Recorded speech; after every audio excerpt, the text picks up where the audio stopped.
The atmosphere in the busy fast food restaurant was frenzied and bustling. The workers were constantly in motion, taking orders, preparing food, and rushing back and forth to deliver meals to the hungry customers. Despite the chaos, the restaurant was well organized and efficient, with a system in place to ensure that orders were processed quickly and accurately. This particular branch of the restaurant chain was known throughout the city as one of the best. It consistently received high ratings and glowing reviews from customers who praised the quality of the food, the speed of the service, and the cleanliness of the establishment. It was a point of pride for the company and brought in a significant portion of its revenue. As Tyler got ready for work that Tuesday morning, he felt a sense of excitement and nervousness in equal measure. He had been promoted to the manager position at the restaurant just 2 weeks ago, and he was eager to prove himself to his boss and the rest of the staff. Tyler had worked at the restaurant for over a year, starting out as a regular worker, taking orders, and performing other tasks. In that time, he had received the coveted Best Worker of the Month award 4 times, a testament to his dedication to the job. Tyler constantly pushed his staff to work faster and more efficiently. He would challenge himself to beat his own record for the most orders served in a day, and if he didn't succeed, he wouldn't be satisfied, but he often placed the number of orders above the quality of service. Tyler arrived at the restaurant early, eager to get started on the day's work. As soon as he entered the kitchen, he could see that his staff was already hard at work, preparing food and taking orders. "Let's pick up the pace, team. We can do even better than this," Tyler exclaimed when he glanced at the number of orders processed so far. He knew they could exceed their goals for the day if they pushed themselves a little harder. Turning to Janet, one of the newer workers, Tyler said, "If you hustle a bit faster, Janet, we might earn a few more bucks today.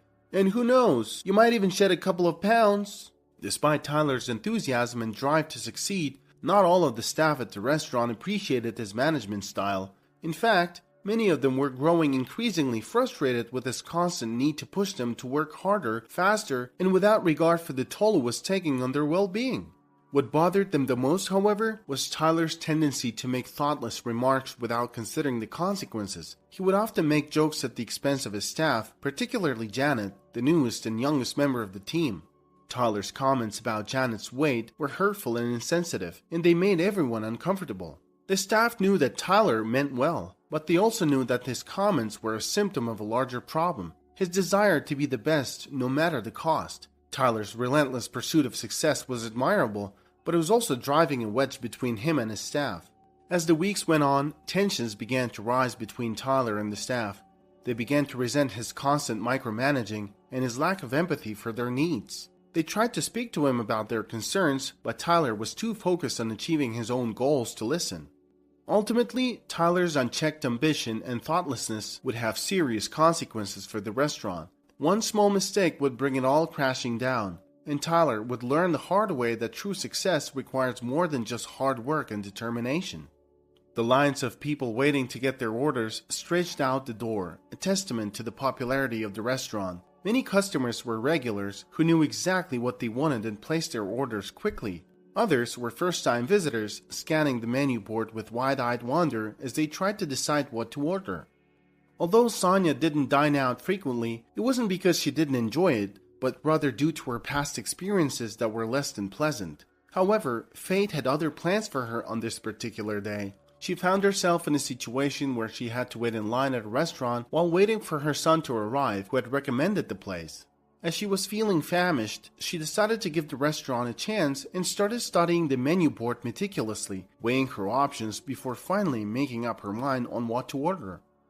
She typed out what she wanted to order and waited. There were already just a couple of people waiting in front of her. When they were done, she was greeted with a warm smile from a girl with a name tag Janet. "Good morning, ma'am. What can I get you today?" she asked Sonia with a smile on her face. Sonia presented her phone screen to Janet, who gazed at it with confusion before returning a perplexed smile.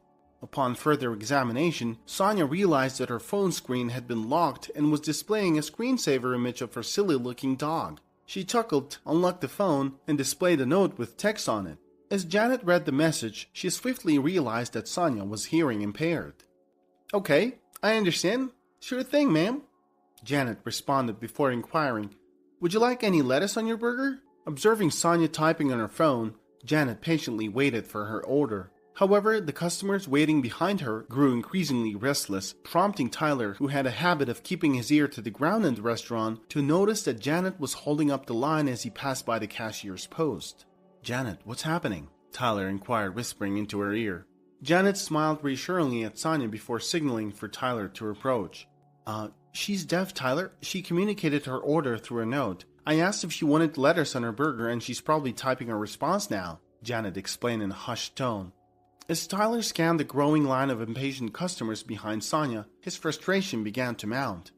"Excuse me, ma'am?" Tyler snapped his fingers at Sonia, interrupting her as she typed her order. However, Sonia remained engrossed in her task and didn't acknowledge him. Frustrated, Tyler raised his voice, shouting, "Hello? Excuse me, ma'am?" Finally, Sonia looked up and noticed Tyler. Speaking slowly but loudly enough for her to hear, Tyler said, "Do you see all the people waiting behind you? You're holding up the line." Sonia then presented her notes, which contained inquiries about the items she was ordering. However, Tyler didn't bother to read them as he was growing increasingly angry at the delay. He calculated that he could have served at least 3 other customers in the time it was taking to serve Sonia. "You need to bring someone with you who can speak. I can't take your order from your phone notes. We never do that," Tyler declared firmly. "Could you please step aside? We have other customers waiting." Sonia was taken aback by Tyler's words. To her surprise, no one spoke up in her defense. The other customers stood there silently, watching the exchange. Some even glared at her with undisguised annoyance.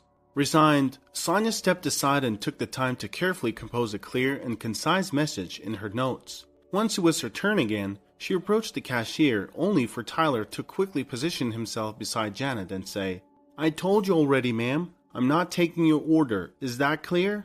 Sonia was crestfallen.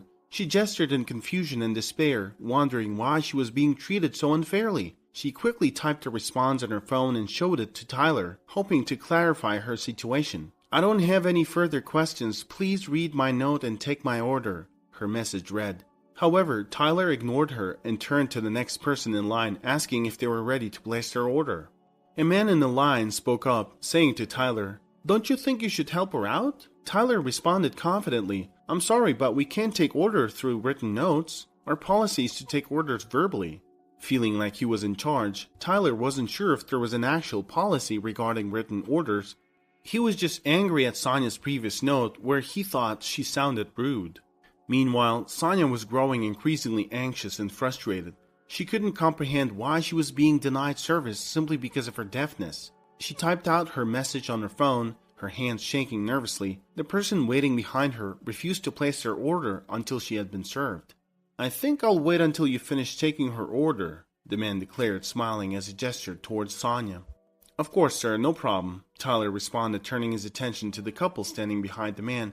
"You can go ahead and place your order now," he said. Confused by the situation, the couple glanced at Sonia and the man waiting behind her, but ultimately decided to go ahead and make their orders. Once she had finished typing her message, Sonia returned to Tyler and showed him her notes once again. The message read, "It is not acceptable to deny service simply because I'm deaf. I do not believe your company has any policies or rules prohibiting you from serving individuals who cannot verbally express themselves. I am considering lodging a complaint with your office. If you could please take my order, we can forget about everything else. I am simply hungry and do not wish to argue with you." At that moment, Sonia attempted to use her voice and gestures to communicate her message to Tyler, but he remained steadfast in his position. He read her note and continued to insist on the restaurant's verbal ordering policy. Frustrated, Tyler grabbed the pen and paper and scribbled a message, which he handed to Sonia. As she read the message, her expression shifted from frustration to disbelief. "If you continue to persist, we will have to involve the police," the note read.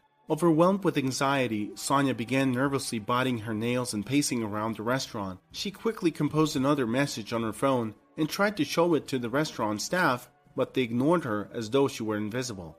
It dawned on Sonia that everyone in the restaurant had been instructed to completely ignore her. She was filled with frustration and began to cry. She couldn't understand why no one around her was speaking up or trying to help. Perhaps they didn't comprehend the situation, or maybe they were intimidated by her attempts to communicate through speech and gestures. Sonia wasn't sure. Overcome with emotion, Sonia signed her frustration to the restaurant staff through her tears, hoping that someone would understand her plight. Unfortunately, they didn't comprehend her message and instead signed back mockingly and laughed. With tears streaming down her face, Sonia left the restaurant and waited outside for her son. As she sat there feeling hungry and alone, she reflected on the struggles she had faced throughout her life as a person with hearing impairment. Sonia was raised in a family with 3 children, where her 2 younger sisters often made fun of her. At school she was relentlessly bullied and called dumb due to her speech impediment. Once, during lunchtime, someone stole her backpack and emptied its contents into a toilet. Among the items inside were batteries for the implant she used to assist her hearing. Fearful that her implant might die and she wouldn't be able to find replacement batteries, Sonia rushed home and locked herself in her room. Throughout her life, Sonia had experienced countless instances of people mocking her hearing impairment. Though she was hurt by their callous behavior, she recognized that most of them didn't intend to hurt her. Her mother had always advised her to focus on the choices she had and to ignore the things that might offend her. It was difficult, but it was possible. However, when there were no choices, when people made her hearing impairment an insurmountable obstacle, such as in the restaurant, Sonia couldn't help but feel hopeless and powerless. After an agonizing 40-minute wait, Sonia's son Jeff finally arrived. He pulled up in his car and scanned the outdoor tables until he spotted his mother sitting at one of them. He made his way over to her. "Hey, Mom," Jeff greeted her with a kiss. Sonia signed to ask about his day and how the surgery went. "It was a tough one," Jeff replied. "The patient, the truck driver, barely escaped death. I can't imagine what his family is going through right now." Sonia inquired about the patient's condition, to which Jeff replied that he would recover with time and patience. As a trauma surgeon at one of the biggest hospitals in the state, Jeff often had to perform multiple surgeries in a day. While he loved his job, he sometimes became overly concerned about his patients. Discussing them with his mother helped him cope with the stress. At 35 years old, Jeff was still single and not considering starting a family anytime soon. Sonia never pushed him to marry, understanding that he was focused on his career at the moment. From the moment Jeff was born, Sonia had hoped that he would grow up to be kind and compassionate. As someone who was deaf, Sonia understood the importance of kindness and empathy. Perhaps that was one of the reasons why Jeff decided to become a doctor. He often joked that he became a surgeon because it was his mother's wish for him. Jeff had just come out of a difficult operation and was feeling exhausted. Despite his fatigue, he was happy to be spending time with his mother. "Mom, I'm sorry it took longer than I anticipated. Have you had anything to eat?" Jeff asked with concern. But Sonia was already done with the restaurant and signed back. "Let's just go, son. I didn't like this place." Jeff was taken aback. "Are you serious, Mom? This is one of my favorite restaurants. I come here all the time," he exclaimed. Then he smiled and said, "You must have tried their new items. You should have ordered the double cheeseburger that I suggested." "Actually, I couldn't even make an order," Sonia sighed, feeling frustrated as they made their way to the car. Jeff, concerned for his mother's well-being, asked, "What do you mean? What happened?" Sonia hesitated for a moment before responding. "Do you promise you won't make a big deal out of it, son?" Knowing how protective he was of his mother, Jeff reassured her. "I promise I won't go crazy, Mom. Don't worry." After Sonia shared what had happened in the restaurant, Jeff was outraged, but reminded himself of his promise. "Alright, here's what I'm gonna do. I'm just gonna go inside and talk to that person, okay?" Sonia sighed and let Jeff go.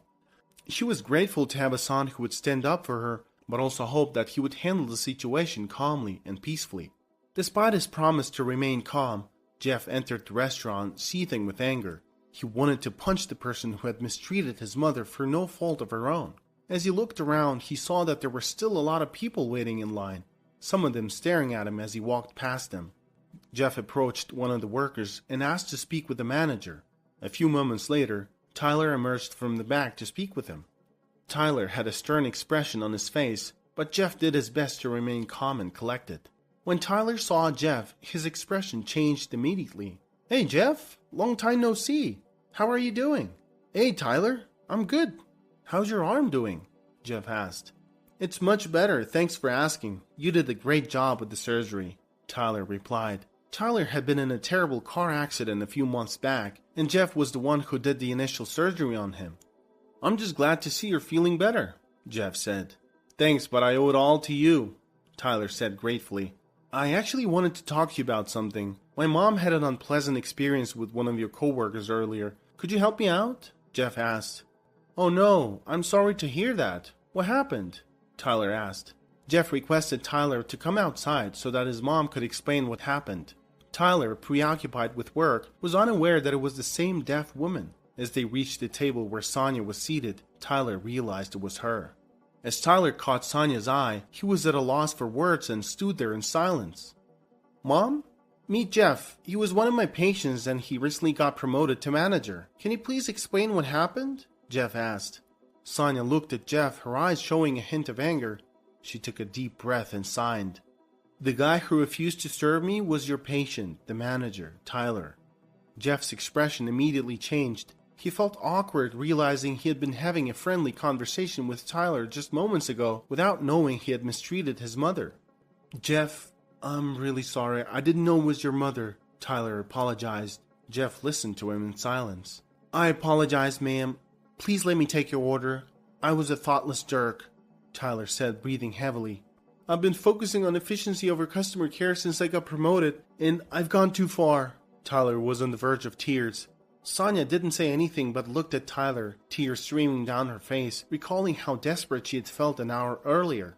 "I am just like everyone else. I just wanted something to eat. Please don't treat people like me this way," Sonia signed, and Jeff interpreted. "Mrs. Carter, please forgive me. I am truly sorry. Let me get your order right away," Jeff said, rushing back into the restaurant. Shortly after, Tyler returned to the table with a tray of food and another worker brought 2 ice creams. Tyler felt ashamed of how he had treated Sonia, especially after finding out that she was the mother of the doctor who saved his life. He wanted to make it right, so he made an announcement in the restaurant offering everyone a free ice cream on him, as a way of making up for his behavior. Jeff and Sonia were enjoying their meal together with smiles on their faces, not needing to say much to each other as they were both content with the situation. Tyler came over to their table later and asked how they were doing, and if there was anything else he could do for them. Sonia asked Jeff to translate as she signed. "Thank you for owning up to your mistake. I truly appreciate your gesture."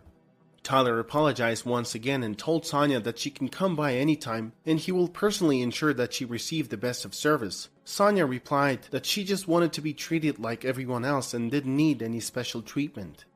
After the incident, Tyler had a conversation with his boss about what had happened with Sonia. Tyler's boss listened to his suggestions as Tyler was one of the best workers in the restaurant. Tyler proposed that the restaurant could train some of its employees to work with deaf people and learn sign language. He also suggested holding a special event where everyone who was deaf would be offered a free combo meal for a day. The boss considered Tyler's proposal for a moment and realized that it could not only be beneficial for the restaurant, but also create a positive image for the company. The boss agreed and decided to implement Tyler's ideas. He appreciated Tyler's initiative and his willingness to make things right. The boss expressed satisfaction with the idea and was surprised by how quickly some of the workers learned sign language, including Tyler. On the day of the event, Tyler made a special effort to visit Sonia before the event began. He brought her a bouquet of flowers and invited her in sign language. Sonia was pleasantly surprised to see Tyler using her language, and her face lit up with a smile. When they arrived at the event, Sonia was delighted to see a large gathering of deaf people, all excited to be there. They were chatting, laughing, and having a good time. Tyler made sure that everyone was taken care of and their needs were met. He even personally served Sonia and made sure that she was comfortable throughout the event. As the event drew to a close, Sonia expressed her gratitude to Tyler for his efforts in organizing the event and making sure that everyone felt included. She thanked him for his thoughtful gesture and said that it was more than enough. Tyler was pleased to see the happy faces of everyone at the event, and he felt proud of himself for making a difference in their lives. The event was a great success, and it taught Tyler an important lesson about the power of taking responsibility for one's mistakes and making a genuine effort to correct them. It reminded him that even a small gesture of kindness can go a long way in making a difference in someone's life. What are your thoughts on the story? How would you handle things differently? Share your thoughts, as they may be helpful for those experiencing difficult times. If you enjoyed the story, please like and subscribe and click the notification